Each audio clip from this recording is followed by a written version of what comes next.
Hey guys, आज मैं आप लोगों के सामने रोस्टिंग वीडियो लेकर आया हूँ। वाकई में भैया इतना मजा आने वाला है। प्लीज आप नए हो तो हमारे चैनल को सब्सक्राइब कर लीजिएगा। कोई भी क्वेश्चन है ना तो कमेंट बॉक्स में बताइएगा। हाँ, वीडियो देखने से पहले कान में जो है ईयरफोन ना गोलका गोलका वाला ईयरफोन लगा लीजिएगा।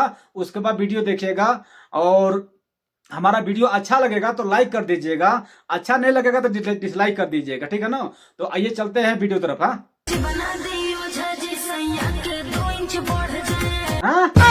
ताबीज बना दी ओझा जे सैया के 2 इंच बढ़ जाए।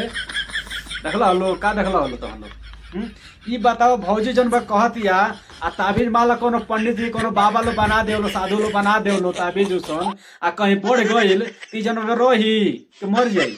हां, अब तो हम लोग बताओ लो आ जन गुफो बाटे कौन बचा रही कि जन में फाड़ जाए। अब तो हम लोग जन कमेंट में बताइया लो भौजी तो मान लगे अश्लील फैलावते बिया एकरा बढ़िया काम चला बाबे हम, ठीक ना। तो चला भौजी आगे बताओ का भइल।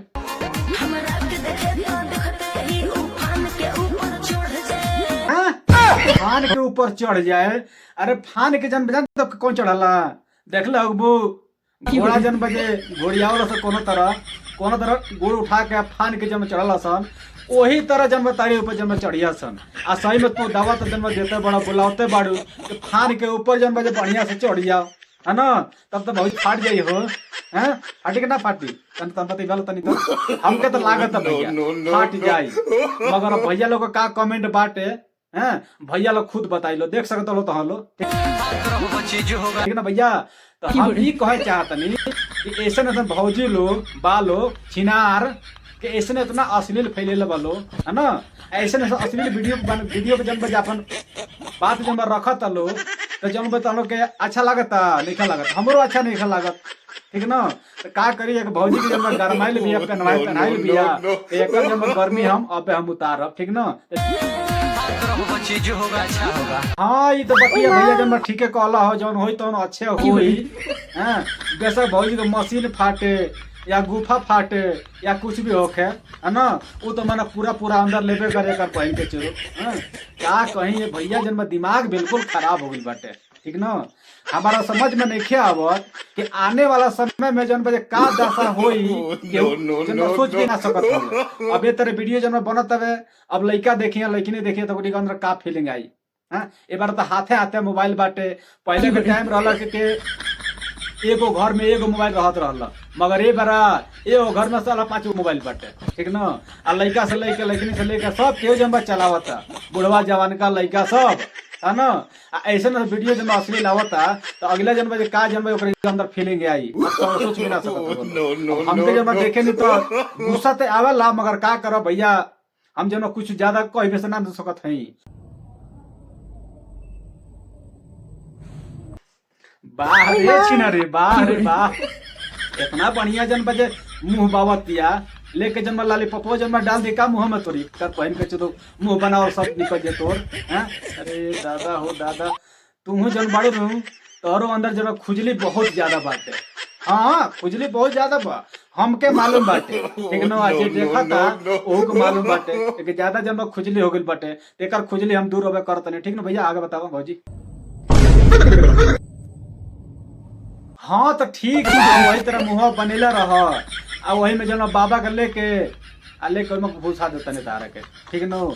तब तुम भाई बढ़िया से अटक जे मुँह में आ करते रह जेबू, ठीक न। देख लो सन ई सब जान दरसन ई गुण है, ये हमार लाल गुण हटे, गुण नहीं हटे, है न। मुँह में लेवे के जब तारा मौसम बनत तबे हमके बतावा ना, बतिया तो हमरे सामने हम लग रहा तो ना तो मुँह में जन भाई घुसा देती है। ऐसा बात नहीं है, लेके जन भाई खूब चाभार जन खूब चूसतू, है ना। अब कटबू चाहे चूसबू, चूसे में तो मजा आई, ऐसा बात नहीं है। अब फिपिकोल निकले तो लेके घोट गलिया, ठीक ना। तो वही जन भाई रुक जाई।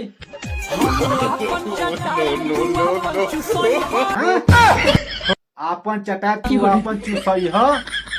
अरे दादा हो दादा, करेजा हो करेजा, बड़ा जन्म चूसे के मन करता लॉलीपॉप, है ना। देख लो देख लो भौजी के कहना में बाटे तू आपन चूसई हो है ना। हम आपन चटाई तू आपन चुसई है, ठीक ना। तनी घुमा के बोली है, मगर बात जन भाई यह बात है, ठीक ना।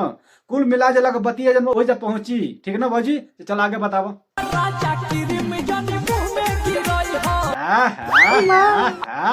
राजा किरी मुंह में मत गिरई है, भौजी के कहना में बात है। अब मौसम बन रही तो मौसम में कहीं गिर जाए तो का करबू हैं, पियबू चूसबू जन बजे खुशी मनैबू हैं के लॉलीपॉप जन चूसनी है, लॉलीपॉप चूसनी है। तो जाके जन बा हाला करिए सखी लोग के सामने के लॉलीपॉप चूसनी है, ये सखी लॉलीपॉप चूसनी है, ठीक ना। तो देख ला भौजी के कहना हैं, एक बहिन के चोदो का हम कहीं एकने के जितना छिनार बाड़ी सन, बिल्कुल सोशल मीडिया पर गंदगी बिल्कुल फैला दिले बड़ी से भैया, माने के पड़ी। अब तो हम ना मन बोलो, हम तो भाई देखत न बानी सोशल मीडिया पे इतना गंदगी फैले बा, इतना गंदगी फैल गई बाटे तनी मने वायरल होके खातिर, है ना। कितना नीचे गिरते रहे तो हम सोच में ना सकत हो। चलो वो जब यहाँ पे जब पहुंचबो नो, है ना, यहाँ पे कोपचा में, तब वो पता चली केकर के चूसता केकर के काटता, है ना।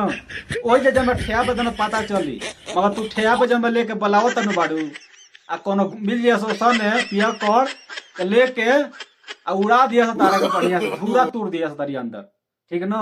जितना तार खुजली बाटे नु उ सब खुजली जब खत्म हो जाई, हमके मालूम बाटे, ठीक ना। मगर तारा के जब कोनो लोकत नहीं खसन। आई भौजी तू जन बा जितना असली जन काहे के फैलावत रह तू।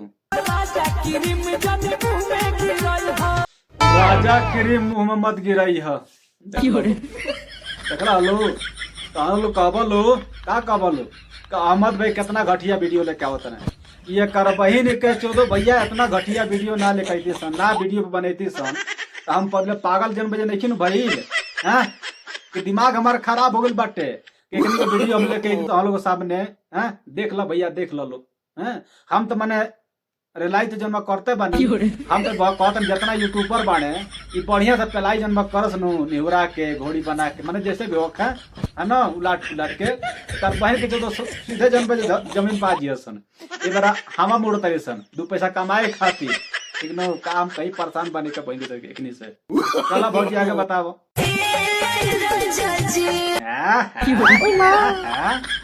ए राजा जी बुझाता नु भौजी के नीचा खुजली भइल बाटे, वही से कहते ए राजा जी, है ना। हमरा ये बुझाता, बाकी तो हम लोग के का लागत है का बुझाता कमेंट में जब मैंने अपन राय दिया लो। तो भौजी जब खुजलाता गुफा में जब खुजली बाटे अपन राय दे सकत हो, कोनो मुश्किल नहीं के, ठीक ना। ए हमार लाल जन राजा जी पहले बढ़ू आगवा तो बढ़ आगवा बढ़ू तो हमू जन देखब नु का कहत रू कुछ ऐसा गलत चीज कहबू तो पे लब माने रे लब आ गलत चीज नहीं करबू तो कोनो बतिये नहीं थे, ठीक ना भौजी। तो आगे बताबो हां का कहलस यार हमरा समझ में ना आइल का हो, तो हम लोग समझ में आइल का कहती है का बन के दो बजे करेजा दोबारा तने बताओ, हम ना समझ पैनी। हां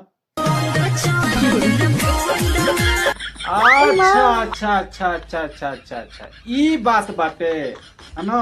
ये कंडे चुवा द मशीन में तो कोनो बात ना, तो वो कहनी है खुजली भइल बाटे, हां भौजी पेलवासल बिया का बन के दो। हाँ हमके मालूम बाटे, वही से जन कहतिया वही से जन परेशान भइल बिया आ उ जन परेशान भयो के करतिया हमनियो लोग करतिया। हमनी के तो भाई देख के मूड जब खड़ा हो तो बाबू जन खड़ा हो जाता है, हमनी के हथियार खड़ा हो जाता है। अब बताओ जब भैया बाटे को लगे उस कैसे जन कंट्रोल करता हमके ये समझ में नहीं के आवत। करे जा का रे से का कह करे हां तनी बताओ तने साफ साफ। ढुकला के बाद कैसन आवाज आवला का जाने हो, हमरा याद नहीं के पड़त आवाजिया जन कैसन आवेला। अब तू ही बताई तू तो हमके तुम्हें जानकारी मिले तनी याद आ जाए, मगर बता दो करेजा बताओ। हम बताई ये हमार लाड़ पसंद करे बड़ो बताओ ना रे बताओ, हम तो खोजते बने बताओ कैसा आवाज आवेला हमके नहीं के मालूम, बता देते। लाड़ हमार दिमाग खराब करबू अब बताओ तो नहीं को तो देखला जन दिमाग हमारा खराब होई कुछ ना कुछ कहब। अब उल्टा सीधा कहब तो वो कहबो कि यार अहमद भाई हमरा कहना है तेरे कॉल है। हां तो तू बताओ तो कहे नहीं बतावा। आवाज कैसे आवला देखिए ओकरा के बोल देखे के ए देख रे बताओ तनी अच्छा अच्छा अच्छा अच्छा, यानी पॉक पॉक है ना, पॉक पॉक यह आवाज आवाला। सही कह तरू, हम भुला दो करनी है, कन्फ्यूजिया करनी है ना करबो तो हम लोग जब हमरा कितना कंफ्यूज कर देते रोलो न, कंफ्यूजन में डाल देता नहीं हो जाता नहीं, हमेशा बात नहीं है। मगर देखला हलो भौजी के खेल हाँ, ये भौजी जन बजे देखी के वीडियो चल अंदर जब मैं का फीलिंग आई खुद जब मैं जाकर मुठ मेरा गिरा दी बाथरूम में। हाँ इतना मालूम बाटे, मगर तहाँ लोग जब मैं का क्वेश्चन बाटे ई पर अपन कमेंट बॉक्स में जब राय जन मैं दे सकत हो कोनो मुश्किल नहीं है। तो हे गाइज हमारा वीडियो जो है अपने दिल पर मत लीजिएगा, ये हंसी मजाक के लिए वीडियो बना हुआ था और नेक्स्ट वीडियो लेकर आए किसी और दिन। ओके बाय।